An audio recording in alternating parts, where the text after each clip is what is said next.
কে আয়নাল, কি খবর তোর? আরে তো তা ভাই যে আসসালামু আলাইকুম। তা ভাই আছেন কেঙ্কা, শরীর স্বাস্থ্য ভালো আছে? তুগের অভিশাপ তো আর কাজে লাগেনি, তাই আল্লাহর রহমতে সুস্থ হয়ে গেছি। এলাকার মানুষ যে আমার কোন চোখে দেখে সেটা আমার ভালো করেই জানা হচ্ছে। কি যে কোন ভাই, আমরা আপনি কবি শব্দমুখে, বরং আপনার মার খাওয়ার কথা শুনে আমাকে আরো খারাপ লাগছে।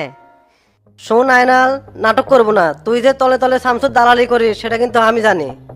আজকে তোতা ভাই সামনে আছে দেখে তুই হুজুর হয়ে গেছো। কেন তুই কোন মসজিদে হুজুর রে? তো তা ভাই সাথে সাথে দেখে খুব গরম লাগে কথা করছু। ভাই ওর কথাগুলো শুনছি, আমি আমার সাথে কেঙ্কা খারাপ ব্যবহার করিচ্ছে। ডন তো ঠিকই কছে, তুই বলে সব খবর শামসুর ছেলের কাছে পাচার করে দিস। দোকান নিয়ে বসছু, দালালি করবার তো বসিস নি। দোকানে সব ধরনের লোক আসবি, বিভিন্ন ধরনের কথা হবি, সব কথা কি তুই বয়ে বেড়াবো? যখন আমি হাসপাতালে আসিলাম তখন এই দোকানের মধ্যে আমাক না কি কথাবার্তা আছে সব কিন্তু আমার কানে গেছে। আপনিও ভুল বুঝলেন ভাই, কি এমন ঘটনা ঘটছে যেটা আমি পাচার করে বেড়াছি? ঘটার মতো অনেক ঘটনাই ঘটছে, সামনে আরো ঘটবি। এই তোতা যে কি জিনিস, সময় হলে সব হারে হারে টের পাবো। কি করছেন ভাইয়ের লে, আমি তো কিছুই বুঝিচ্ছি না। ধর হঠাৎ করেই তোর দোকানে শর্ট সার্কিট হয়ে আগুন লেগে গেল, তখন তুই কি করবো? মনে করতে হবে এটা একটা দুর্ঘটনা ছিল। আমি কারো পক্ষে বিপক্ষে না, আমার এত বড় ক্ষতি করেন না ভাই। আমি গরিব মানুষ, দোকান চালে খাই, এই দোকানই আমার শেষ সম্বল। কে রে আয়নাল, তুই না খুব পাখার জোর দেখাস, সেই জোর গেল কুটে। এখন এরকম মেয়া মেয়া করে কথা করছো কে রে? অন্যদিন তোর গরমে থাকা যায় না, মনে হয় পুরা গ্রাম তুই কন্ট্রোল করিস। তুই যে কি চ্যাটের বাল হয়ে যাচ্ছ তা গ্রামের মানুষ সবগুলোই জানে। দোকানদার দোকানদারের মতো থাকবো, না হলে কিন্তু ব্যাক শট খাবো। দেখ ডন, আমি কোনো জোর দেখাই না, যা সত্যি তাই কছি। তুই আর গোল্লা দোকানের মধ্যে আরেকদিন যে ঝামেলা শুরু করছিল, আমি যদি মিটমাট না করে দিলাম নি, তাহলে তো তুই বিপদত পড়ল নি। এ তুই কি এত বড় হয়ে গেছো রে? তোর কথাবার্তা শুনেই তো মেজাজ খারাপ হয়ে যায়, একেবারে কারণ নিচে কিন্তু চটকাই দেবো। মারামারি করবো কি করবো না তোর থেকে শোনা লাগবে। তুই এত বড় কি হয়ে গেছো? আমি আবার কি হবার জানো, আমি সাধারণ একটা দোকানদার। এই গায়ে কারো ক্ষমতা আছে যে তোতার লোকের গায়ে হাত দেয়, তার হাত আমি ভেঙে ফেল দেবো না? কিছুদিন আগে যারা আপনাকে জোত মতো ধোলাই করছে তারাই। তোর কথাবার্তার সাইজ কিন্তু আমার পছন্দ হলো না আয়নাল, হামাক জোত মতো ধলাই করছে মানে? সরি ভাই, মুখ ফুসকে বাইরে গেছে, যারা আপনাকে অন্যায় ভাবে মারছে তারাই। তোর কথাটা আমার মাইন্ডে লাগলো রে আয়নাল, মনে রাখিস এক পিস হলো। কি এক পিস হলো রে? এ আয়নাল, তুই আমার উপরে এত খেপে আসো কৃষক, তোর সাথে তো আমার কোনো শত্রুতা নাই। দোকানে বসে থেকে আমার নামে তুই বহুত মানুষের কাছে দুর্নাম করিস, এবার যে ভোট করছিস তুই তো ভোটও দিস নাই।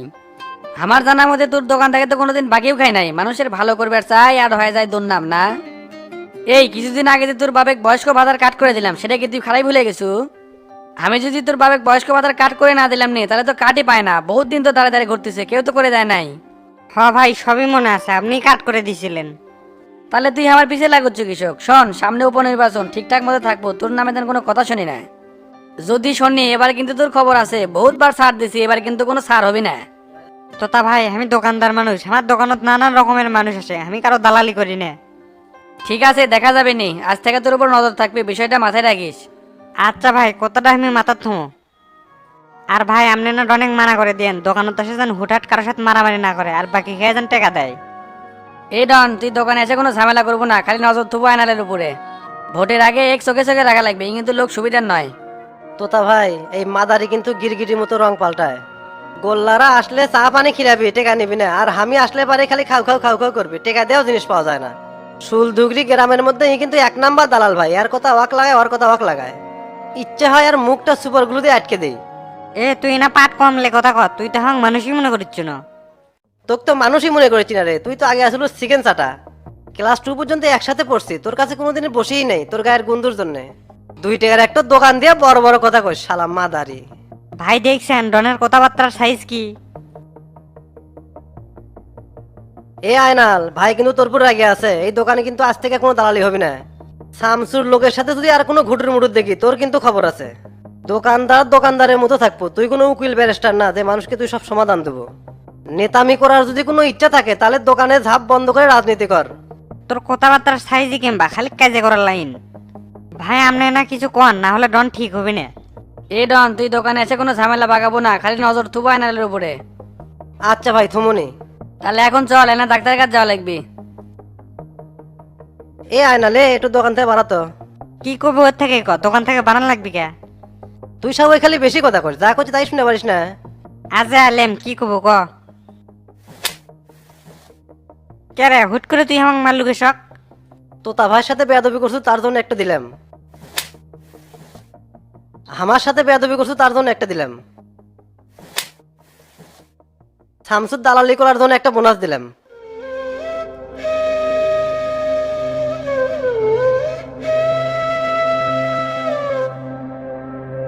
তোরা দুইজন প্ল্যান করে আসে আমার বাড়ি থেকে গেল, আমি কি করছি? লরমের ওপর সবাই গরম দেখায়, চাকু খেলে উঠি কিছু করার পেলো না, আর আমি দুটো কথা করছি সেটাই বেজ হয়ে গেছে। শালারা দোকানত আসে আজে বাজে পেশাল ভরে, আমি যদি কিছু কই আর শব্দ আমার আমাকে অন্যায় ভাবে মারলো, আল্লাহ আর বিচার করবি।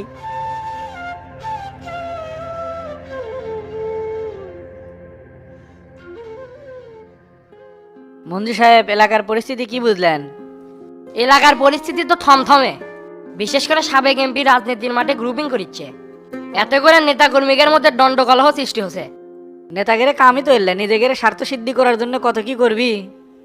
সঠিকভাবে নেতৃত্ব দিলে সমাজ পরিবর্তন হবে, আর খারাপভাবে নেতৃত্ব দিলে সমাজ নষ্ট হয়ে যাবে। আপনি ঠিকই করছেন স্যার, যেদিন থেকে গ্রামে রাজনীতি ঢুকছে সেদিন থেকে সমাজটা অধপতনে গেছে। বিশেষ করে ছোট ছোট চ্যাংরা ব্যাংরা নেতাগারের পিছনে ঘুরতে ঘুরতে পড়াশোনার ভবিষ্যৎ দূরেই নষ্ট। কি করার আছে ক, অভিভাবকরা যদি না বুঝে আমাদের তো করার কিছু নাই। আমরা তো বাড়ি বাড়ি যাওয়ার মানা করবার পাবো না। আগে রাজনীতি করলে 2-4 গ্রামের মানুষ দেখতে গেছে যে ওই চ্যাংরা রাজনীতি করে। যুগের পরিবর্তনে দেখো কি হয়ে গেছে, তবে সঠিকভাবে যারা নেতৃত্ব দেয় তাদের সম্মান আজও আছে। একটা বিষয় বুঝলাম না, তোতা এত বড় কাম করলো, তাও স্থায়ী জামিন পাইলো কিংকা করে? মঞ্জু, আজকাল টেকা হলে সবই মিলে, আজকাল টেকার কাছে ন্যায় নীতি বিসর্জন হয়ে গেছে।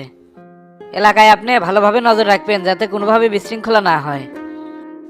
হ্যাঁ হ্যাঁ স্যার, আমি এলাকাটা খুব নজরে রাখছি, আপনি কোনো চিন্তা করেন না। সামনে উপনির্বাচন, আপনি কোনো হিন্স পাচ্ছেন কেটে এমপি হবি? না না, কোনো হিন্টস পাচ্ছি না, তবে আমার যা মনে হয় শামসুদকেও টক্করে পাবি না। শামসু তো আর দলীয় মার্কালে ইলেকশন করবি না। এলে লোকের মার্কা লাগে না, শামসু এলাকার উন্নয়ন করবি। আমিও চাই শামসু এমপি হোক। আপনি আমার মনের কথা কোছেন স্যার, আমিও এটাই চাই শামসু এমপি হোক।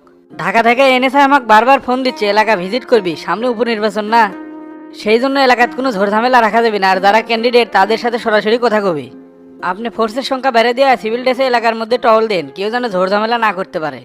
আমি অলওয়েজ সিভিল ড্রেসে এলাকার মধ্যে টহল দিচ্ছি, এলাকার কোনো ঝামেলা নাই। গুড, গাড়িটা বের করেন তো, একটু বাইরে যাব।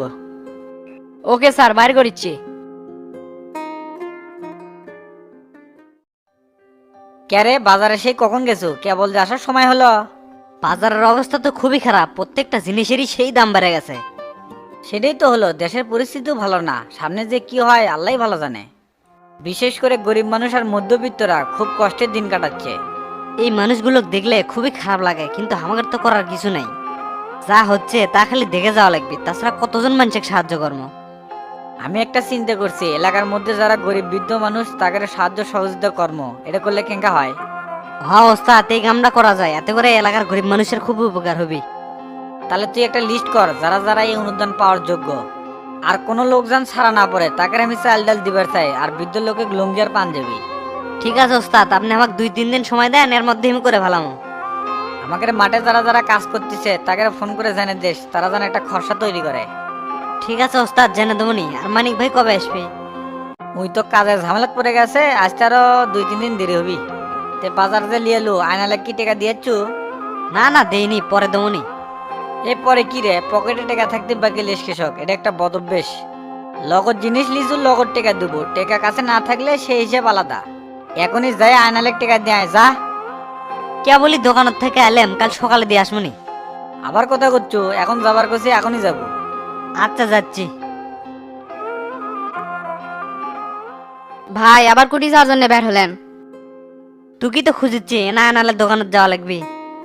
তোকে 1500 টাকা দিচ্ছি, এটা আনালে দিয়ে আয় তো। কেবলই না আসলাম, আবার ওটি যাওয়া যায়, কাল সকালে যামনি। না না এখনই যাওয়া লাগবে, ওস্তাদ খেপে গেছে, টাকা থাকতে বাকি লো, এটা ঠিক না। ওই গরিব মানুষ কষ্ট করে টাকাতে দোকানত মাল তুলিচ্ছে, আর আমরা বাকি এসেছি, এটা ঠিক না। ওই তো হামাগরে সাপোর্টে দোকানদারি করিচ্ছে, নাহলে কবে ওর দোকানের ধাপ বন্ধ হয়ে গেল নি। হামাগরে সুবিধা দিবি না তে কা করে দিবি? আজকে যদি একটু বেকা হয় তাহলে তো ওর দোকানে চাইনা তালা ঝুলবি। তুই নিজে যতটা বড় মনে করছু ততটা না, যে জায়গাত গোল্লা নাই সে জায়গাত কি মানুষ দোকানদারি করে খাচ্ছে না? তুই সবাই বেশি বুঝিস। সাধারণ জনগণ হলো আমাদের ভালোবাসার মানুষ, বিপদে আপদে ওদের পাশে থাকবো, এই নীতির জন্যই তো ওস্তাদ এত বড় নেতা হচ্ছে। কখনো কারো ক্ষতি করবো না, আর অন্যায় ভাবে কাউকে মারবো না। তোর সামনে যদি কেউ অন্যায় কাজ করে সেটার প্রতিবাদ করবো। হ ভাই, আমি সেই নীতিতেই চলিচ্ছি, অন্যায় যেটি গোল্লার অ্যাকশন সেটি। তা ভাই টাকাটা দেন, আইনালের টাকাটা দিয়ে আসা গোসল করা লাগবে, 2 দিন ধরেই ড্রেস পরে আছি। আচ্ছা দিচ্ছি।